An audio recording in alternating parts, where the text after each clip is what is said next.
everybody. Thanks for joining me on this very messy Tuesday morning for a look at our short work week forecast.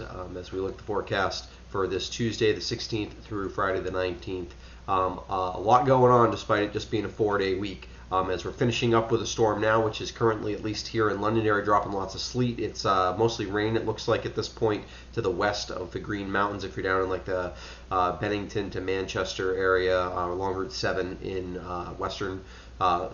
southern and western Vermont, but maybe even rain almost all the way up to Rutland on Route 7. But if you are east of the Green Mountains or in the Green Mountains like I am, you're getting mostly sleet at this point. Snow has been pushed well north, almost into kind of central and northern Vermont at this point. So let's look at radar. We can see that specifically. You can see that that sleet line. We did start with a little bit of snow here, and I have about 2 to 3 inches of. There's a little snow at the bottom and then a lot of sleet on top of it. It's a mess. Really hard to move. Great stuff. Just kidding. You can see the back edge, though, is not that far away. We probably just have another 2 to 3 hours. I would say by 10 o'clock. At the latest, we're done with most of the heavy precipitation. Then we're going to get into this dry slot here. We'll be relatively warm as we get into this pocket. We may even see a quick break of sun or two, and temperatures could jump up into the mid-30s for most of us. We could get close to 40, probably maybe even a little bit above that in places like Bennington and Manchester.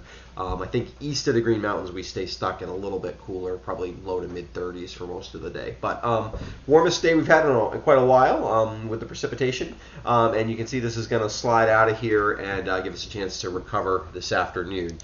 Temperatures currently, let me pull those up correctly here. In southern Vermont, you can see everything. Let's see if we can get my cursor over there where you can see it. You can see we're mostly in the 20s, although we have a few 30s creeping up in southern Vermont here. East of the Green Mountains, mostly in the mid-30s and mostly rain along Route 7 up to Manchester. At least it is below freezing, mostly north of Manchester on Route 7. Castleton is at 33, so some rain creeping in basically up the Champlain Valley there.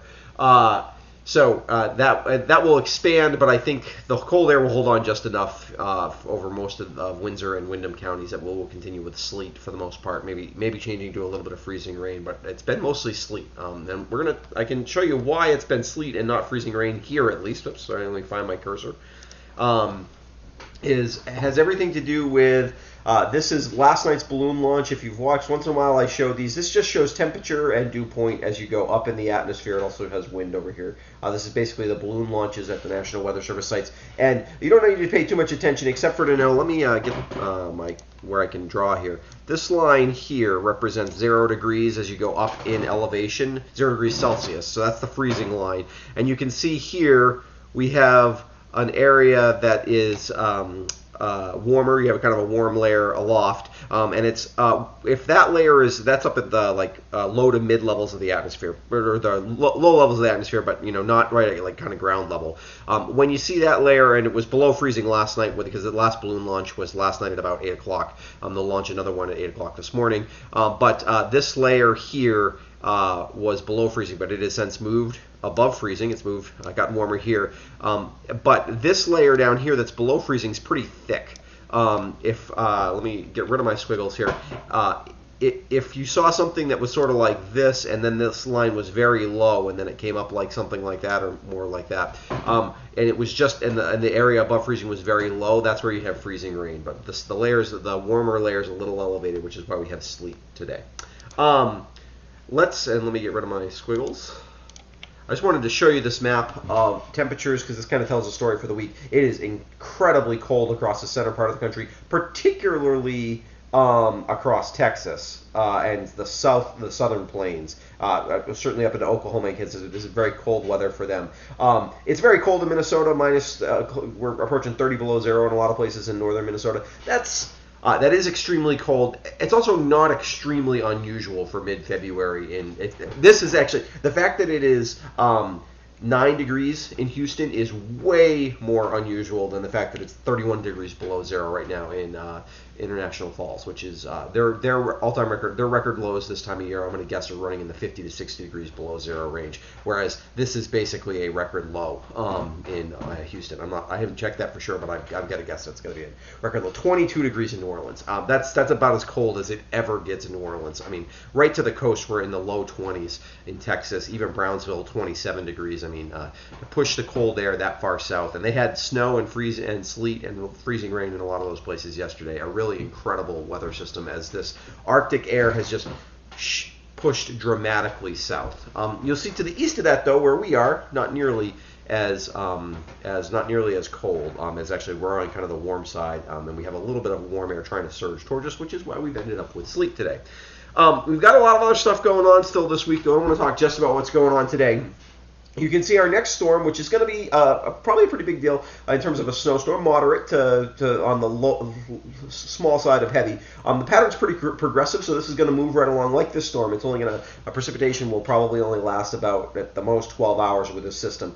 And this storm's going to follow a similar track, basically, where it develops in the very southern along the Gulf Coast, essentially, and then rides up. It does look like this one's going to take more of an easterly track, which would put us on the snow side. And right now, it does look like mostly snow. I would not lock that in yet. There's a couple models that do want to get sleet in here, particularly the NAM, which is the kind of short range American model. But most of the models do want to give us snow. The models have really struggled with this pattern. Where exactly this storm wants to develop, and whether it wants to redevelop off the coast and kind of slide out to sea in a good snow path for us, or if it wants to take kind of a path somewhat similar to this one, we'll have to see. Right now, though, I would lean snow, and I would say definitely accumulating snow. A little too early to give any specifics, but I would say 6+ inches is pretty likely for a lot of us on Thursday afternoon into Friday. So let's take a look at the details on that. Today, sleet, freezing rain tapers to drizzle by late morning. We're near 30 in the mid 30s this afternoon, except warmer than that west of the Green Mountains, where we're up into the low 40s. Travel will be tough this morning, very tough.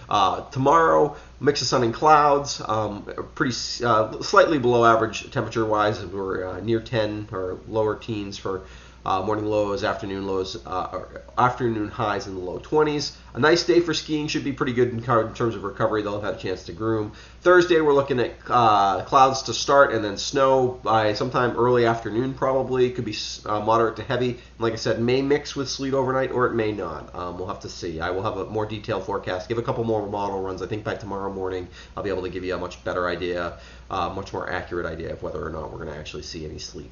Roads will be slick by late in the afternoon on Thursday. Snow tapers off to flurries in the morning on Friday, with a few breaks of sun possible in the afternoon. If the storm takes the track that most models want it to take, it'll be good powdery snow. If we get some sleet mixed in, obviously that would hurt it won't be as great skiing snow. But Friday could end up, if the storm takes the more snow track, could end up being an incredibly good powder day, with not real deep powder, but enough snow to make it really fun to ski. So that's what you're looking at this week.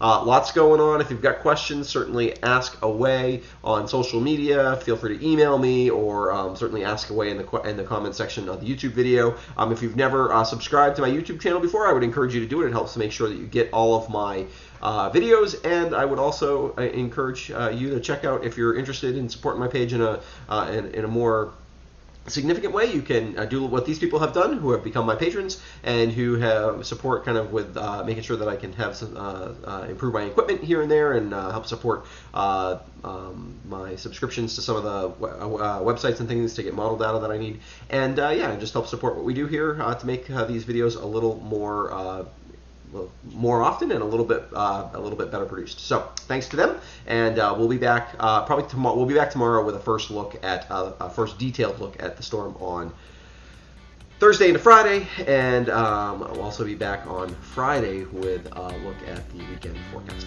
All right, thanks for joining me, and we'll see you soon.